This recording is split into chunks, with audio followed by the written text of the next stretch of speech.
up! Back up!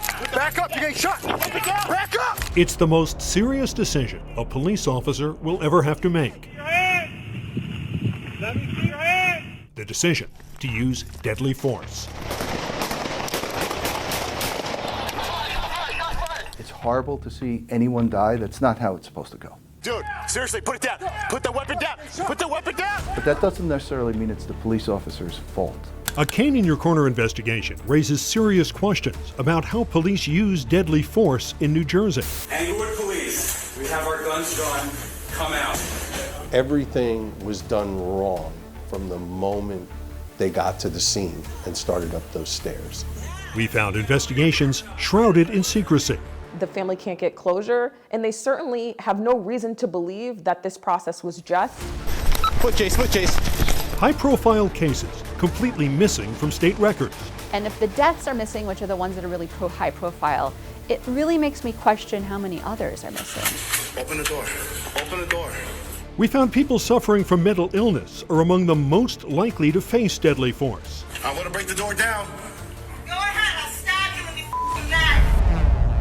It escalated my daughter's emotion. If you or I went to someone's home when they called us for help and shot their child dead, right, we'd be in jail the next day. Drop it! But that's not what happens when a police officer shoots someone in New Jersey. And they end up killing my son for nothing. But we also found dedicated officers using a new approach. We'll see if we can get this person some help and resources they need. Which some say could be a model for the country. De-escalation, get them out safely, no use of force. That's my #1 goal on every single call I go to. Our Cane in Your Corner investigation starts now.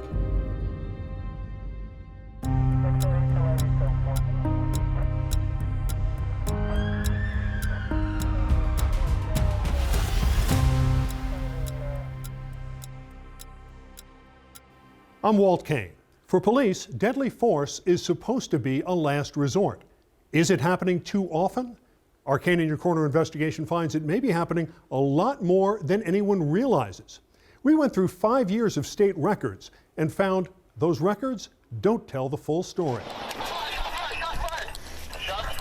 May 2023. Officers in Newark get into a gunfight with a man suspected of murder. Secure that weapon! Secure that weapon! The suspect, Everett Rand, is pronounced dead at the hospital. Hey, get... Back up! Back up! April 2022. Police in Edison shoot and kill 48-year-old Merrill Rambaros after he charges officers with an axe. Shots fired, send an ambulance. Suspect down. And April 2021. Police in Buena Vista shoot and kill a man they say was acting erratically after leaving the scene of a car accident. County shots fired, EMS, he's down. In New Jersey, any police encounter that ends in death is required to be investigated by the Attorney General and brought before a grand jury. And all uses of force must be logged into a public database that anyone can see. I think it was remarkable. It's why we fought for access to use of force reports in the first place. But a Cane in Your Corner investigation finds serious problems with New Jersey's use of force database. None of these incidents are in there. If you relied on state records, you wouldn't know any of them had happened. When force is used, a report is made. It's as simple as that. Richard Rivera is police director of Penns Grove and a longtime law enforcement analyst. He says our investigation has uncovered a serious problem that needs to be fixed. So how are we supposed to gauge the actions of officers? How are we going to change training? How are we going to increase supervision? How are we going to guide them better if we don't have anything concrete to go based on? Cane in Your Corner examined every case of deadly force since the state's database went online in 2020.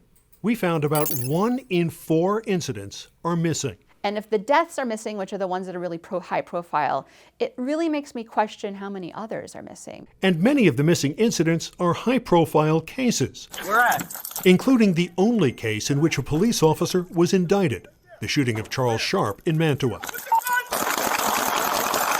Or this police chase in Deptford. Stop, police! Which ended with both the suspect and officer dead. Ultimately, that database is what history is. We'll look at that and say in 2020 there were a certain number of deaths or there were a certain number of uses of force, and it becomes the truth. And so therefore you want the data to be accurate. We asked the Attorney General's office what it does to make sure that police departments file mandatory use of force reports. A spokesperson did not answer our question directly, but did say that when it comes to tracking deadly force, New Jersey is ahead of the curve. New Jersey was the first state to standardize the reporting of all uses of force and put details on a public database, he says. And to this day, fewer than half of states collect data on such incidents. But some advocates say that's not much consolation when the data is incomplete. There's no excuses whatsoever. This needs to be a transparent process. This data is collected nationally. We're supposed to be experiencing excellence in policing in New Jersey, and we completely fail time and time again because there's just no structure. 5 years ago, New Jersey changed the way it investigates police use of force. All cases now go to a grand jury. It was a move that was supposed to improve transparency, but our investigation finds it may have done the opposite.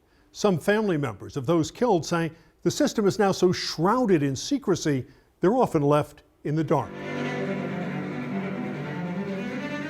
Victoria Lee was a classically trained cellist who hoped for a career in music. At first, she didn't like playing the cello because she had to practice a lot, but she kept at it and it became a source of pride. But Victoria's life was cut short when she was shot and killed by police in Fort Lee. She was bipolar, and her family called 911 in hopes of getting her medical help. Open the door. Open the door. Bodycam footage shows officers gathered outside the Lee's apartment. Victoria is inside with her mother, armed with a small knife. One officer is assigned to draw his gun. The others are assigned less lethal options. We're gonna break the door! But just seconds after they break down the door, police open fire. After they say Victoria tosses a plastic water jug in their direction. There was an officer with a police barricade who was right at the door, ready to act. There was another officer with a taser. Why even have those options if you're going to default to the most deadly option? A grand jury declined to indict any of the officers involved. The family is now left with questions that may never be answered. It's like I'm going through a long tunnel. It's dark. The public knows nothing about what the grand jury saw, who was called to testify. It doesn't even sound like they called someone who should have been the star witness, Mrs. Lee, who was right there holding Victoria's hand. They didn't even call her? Advocates say the Lees are not alone.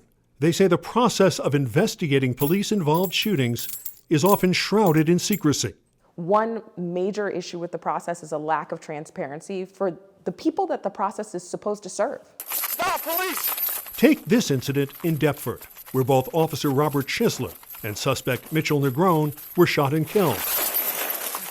Schisler's body-worn camera fell off during the struggle. The shooting is not caught on video. And all the Attorney General will say about it is that shots were fired and both were struck.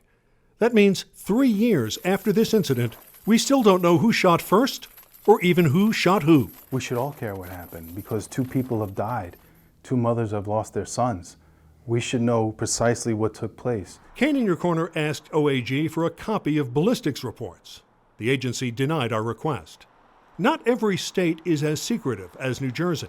In New York and Connecticut, the Attorney General or Inspector General provide detailed reports on deadly police encounters, including evidence and witness statements. I would love to see that sort of transparency here. Give us the evidence that the grand jury reviewed so that we can see that it was presented in a fair way by the prosecutor. Investigations into police shootings also rarely result in any charges. In the past 5 years, police in New Jersey have used deadly force more than 40 times.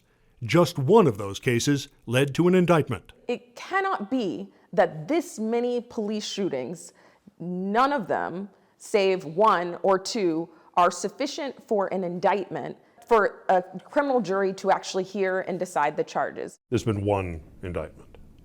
Does that indicate that the system's not working, or does that indicate that police officers are doing the right thing?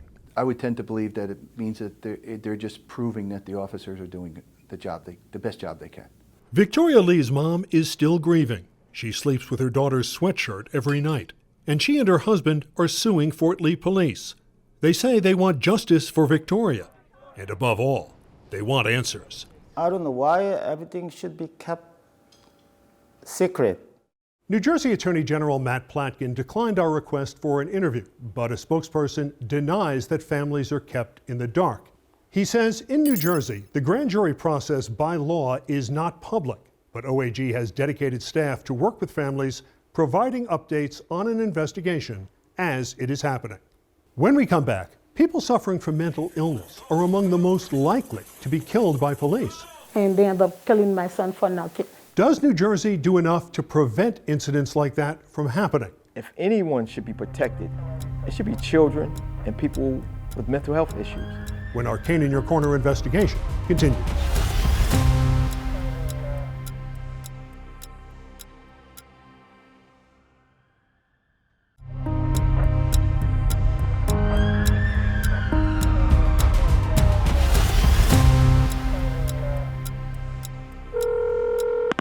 Where's your emergency?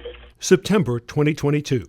Merlene Lawrence calls Englewood Police to say her 22-year-old son, Bernard Placide, is having a mental health crisis. He doesn't know what he's doing. Oh, he doesn't know what he's doing? No, he's crazy. I was screaming. I said, Bernard, talk to me, talk to me. He couldn't say nothing to me. Merlene called 911 to get her son medical help. Instead, Bernard will wind up dead. And they end up killing my son for nothing. I don't think my son deserved that. Englewood Police, we have our guns drawn.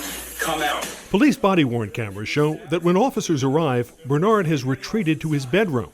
He's armed with a knife, but alone, and does not pose an immediate threat to anyone but himself. He wasn't in front of them going to attack him. He was behind the door. Talk to him. Instead, officers order Bernard to come out. Hands up now or you're gonna get shot. And when he doesn't, they go into the room and stun him with a taser. Taser.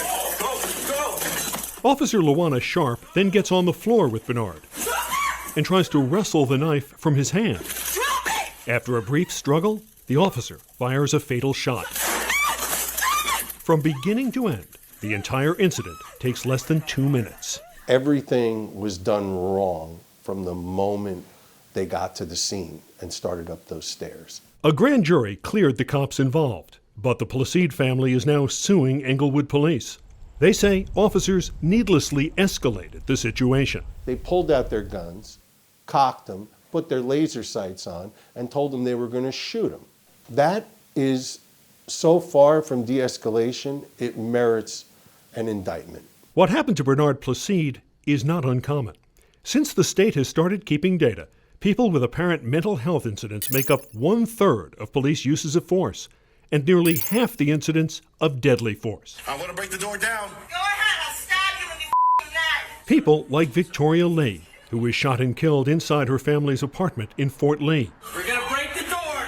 The police officer tried to come in, and then it escalated my daughter's emotion.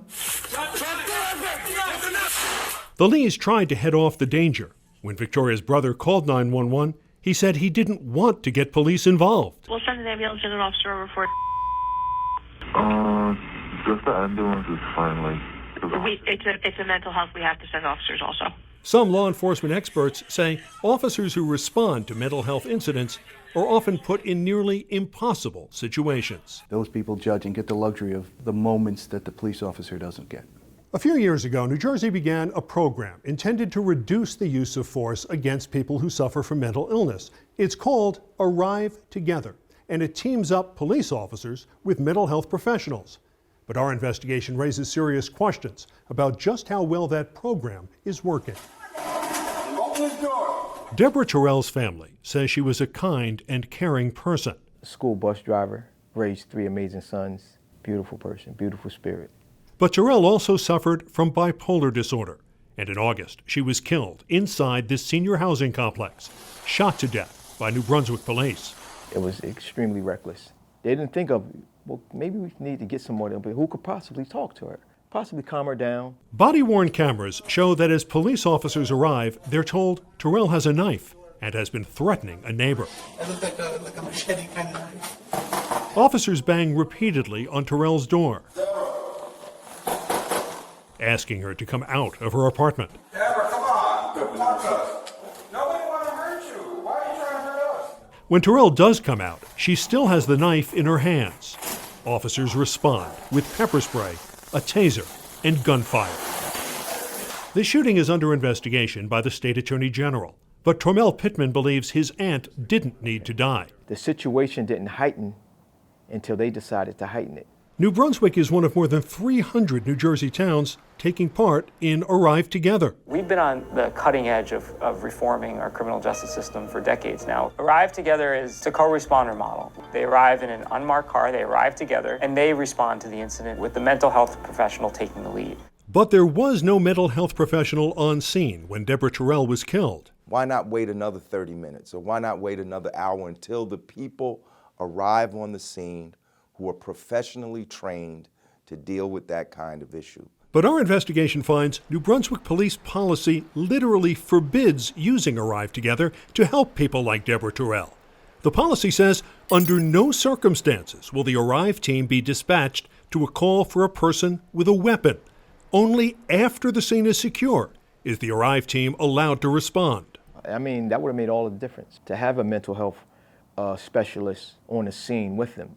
That's the purpose, so things like this don't happen. Our investigation also finds that despite the name, Arrive Together rarely means that police and mental health workers actually arrive together. It's multi-model, so in some cases that involves a mental health professional going with a police officer, but oftentimes it means they're following up after the fact. In fact, we found a joint response only happens 19% of the time. In 39% of cases, police arrive first, then call for mental health backup. And 36% of the time, social workers don't go to the scene at all. They just provide follow-up. Staffing is definitely, a challenge because a lot of these programs don't operate 24/7. They're operating at specific times of day or an evening. The numbers indicate that when it's used, Arrive Together works. One study found 97% of mental health incidents were handled without using force, which is why some in law enforcement say the program needs to be expanded. Police are being thrown into this situation where all other options have been unsuccessful. And then they're told after the fact, well, if a mental health professional was there, they're second-guessed. As for Tormel Pittman, he hopes his aunt's death eventually leads to positive change. Never again. No family should be trying to figure this out like our family is.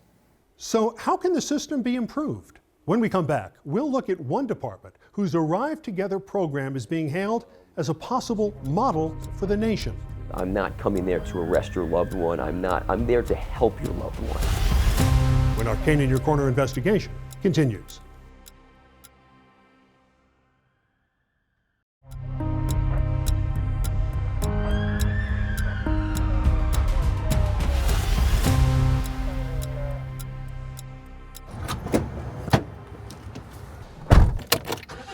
We'll meet up there. We have the screeners, and we'll see if we can get this person some help and resources they need. We're riding with police officers from the Arrive Together unit in Edison, New Jersey. Along with two mental health professionals from Rutgers, they respond to every mental health-related call the department gets. I'm not coming there to arrest your loved one. I'm there to help your loved one. Our number one goal, de-escalation, get them out safely, no use of force. That's my number one goal on every single call I go to. Edison was one of the first police departments in New Jersey to use Arrive, despite opposition from some who thought civilians shouldn't be riding with police. I'll be honest with you, at first myself and many other officers were skeptical that that could work. 3 years later, the results speak for themselves. Mental health calls are among the most common cases that lead to police using force, but that's not the case in Edison. In over 300 call-outs, it only resulted in one arrest, which is absolutely amazing. One incident of use of force in the one arrest, and that was it. Arrive Together doesn't always work this well. Yeah, we gotta put your knife down. As we reported, New Brunswick also has the program. But when police fatally shot Deborah Terrell, the Arrive unit was never even dispatched because department policy there forbids the use of Arrive if a suspect is armed. Police arrive by themselves. Nobody's arriving with the officers. Edison does things differently. If it's not safe for the screener to go on scene, myself and Detective Nappy, we are able to go into the scene. But they are able to feed us information. Now, if I know someone's a schizophrenic, I know what to stay away from. I know what, what calming techniques to do. Some believe Edison's approach to mental health calls could become a model for the nation.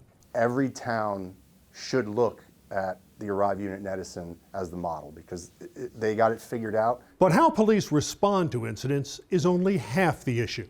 Some say New Jersey also needs to do a better job of investigating police shootings. They say the state needs to do more than just announce the results of the investigation. They need to let people see the evidence that led to that conclusion. There's grand jury secrecy in the law. It's well known, it's well understood. But in a case where a public police officer has shot someone, that secrecy, there's no reason for it. We're not getting a straight answer from local police. We're not getting a straight answer from the county. We're not getting a straight answer from the AG's office. All we're getting is everything is under investigation. I want accountability to be the norm. We want this to be the start of something new.